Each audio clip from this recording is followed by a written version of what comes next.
So, what do we do? That's the question, right? It keeps coming up in conversations, at the dinner table, in group chats, on social media.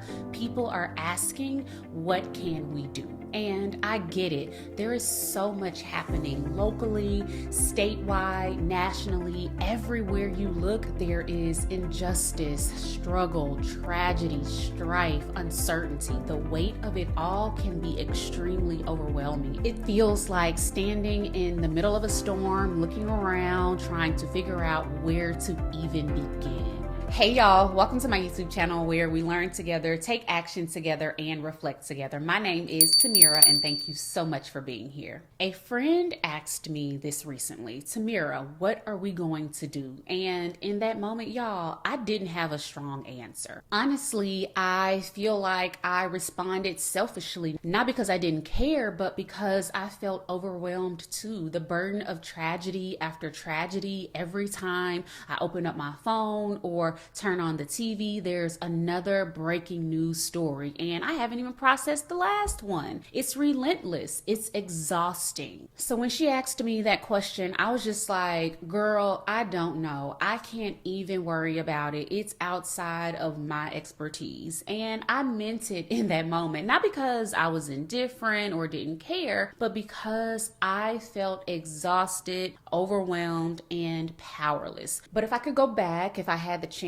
to respond again, I'd say something more actionable and more impactful. And so if you want to hear what I think we should do in challenging political, economic, and social times, then hop in the car and let's ride. All right, so rewind to when my friend just asked me what I think we should do, and I would begin with this. Start with yourself. I know that might not be the answer that you expected. Maybe you were looking for an action plan, a checklist, or a step-by-step guide. And trust me, we will get to that. But before we can show up for the world, we have to check in with ourselves. Are you healthy? Not just physically, but mentally, emotionally, and spiritually. Do you have the capacity to take what you know, your knowledge, your skills, your expertise, and use it to effect change? Do you have the mindset, the disposition, the energy to pour into something bigger than yourself? And if the answer is no, then that is the first step, because you cannot pour from an empty cup. If your bank account has a zero balance or is in the negative, you cannot make withdrawals, transfers, or deposits into other accounts. The same concept is true for you when it comes to impacting change and transforming yourself or your community. You cannot fight for your community, for the world, if you are barely holding yourself together. So before we can talk about action, start with you. Take care of your mind, your body, and your spirit.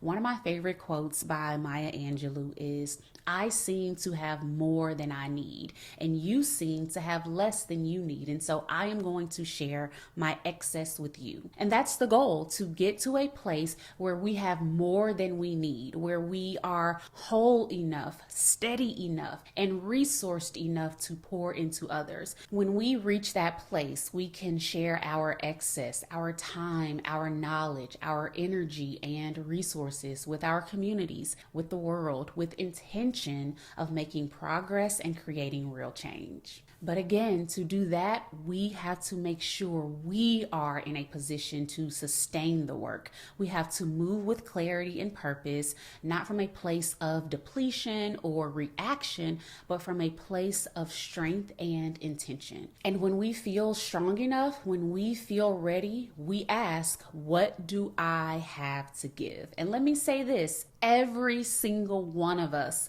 when we are equipped and ready, has something to contribute. Your voice, your skills, your knowledge, your influence, your resources, whatever is in your hands, whatever you have to offer, that is where you start. If you are an artist, create something that sparks conversation. Hello, Kendrick Lamar.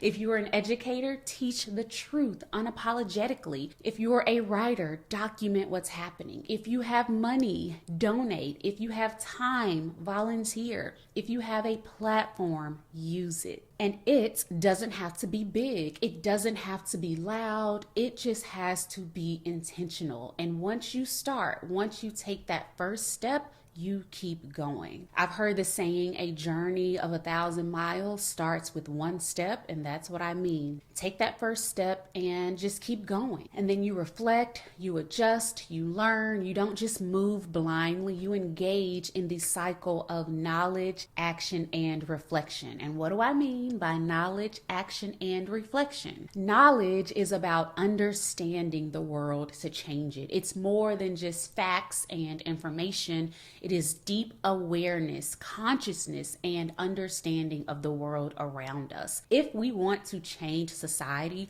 we must first understand the forces that shape it. This means developing a clear awareness of reality and recognizing how others experience the world. It requires us to dig deep beneath the surface, to identify the root causes of social conditions like oppression and inequality.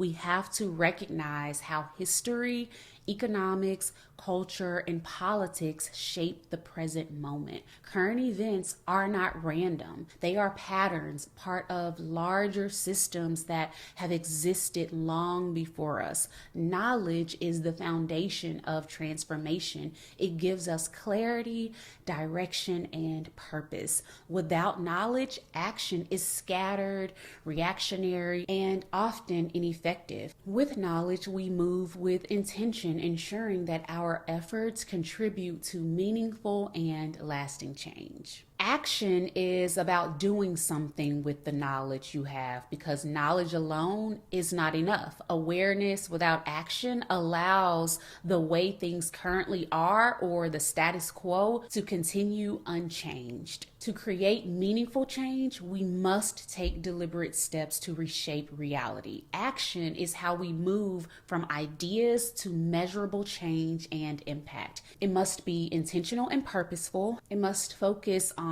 the structures that need to change, not just the symptoms of a system that is doing what it was designed to do. It requires us to apply what we know in ways that dismantle oppression and move us toward a more just and equitable world. Reflection ensures thoughtful and effective change. It strengthens both knowledge and action. It provides a critical lens to examine our efforts, ensuring that they are intentional, effective, and aligned with our goals. It is not a passive exercise, but an active, ongoing process of assessing the impact of our choices.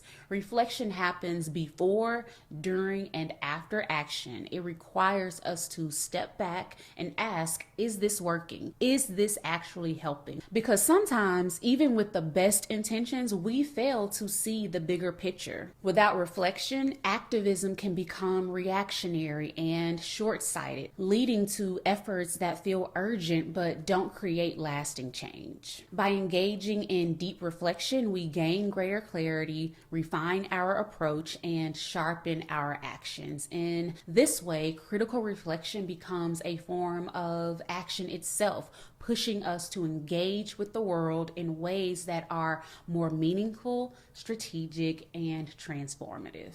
Each of these elements, knowledge, action, and reflection, are essential. None can stand alone. They are interconnected and interdependent. Transformation requires all three.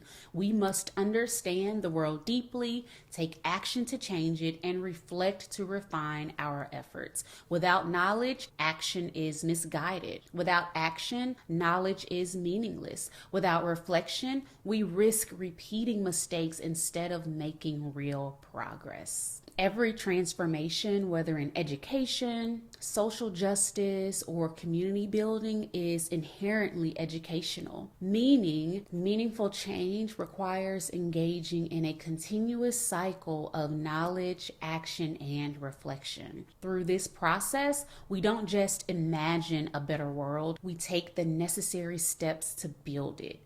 And here's one of the most important things that I need you to hear. You don't have to do it all. There are so many issues, y'all, so many injustices, so many causes that need attention. If you try to take on everything, you will burn out. So stay in your lane and focus. Find the thing that sets your soul on fire, the problem you feel called to solve, the issue that keeps you up at night and gets you up in the morning, and pour into that. The expectation is not for you to be perfect. You are not supposed to have all the answers. All you need to do is show up as your best self and use your unique gift to make a difference. Liberation is not a one-time event. It's a practice. It's a commitment. It is a journey and not a destination. It is something we wake up and choose every single day.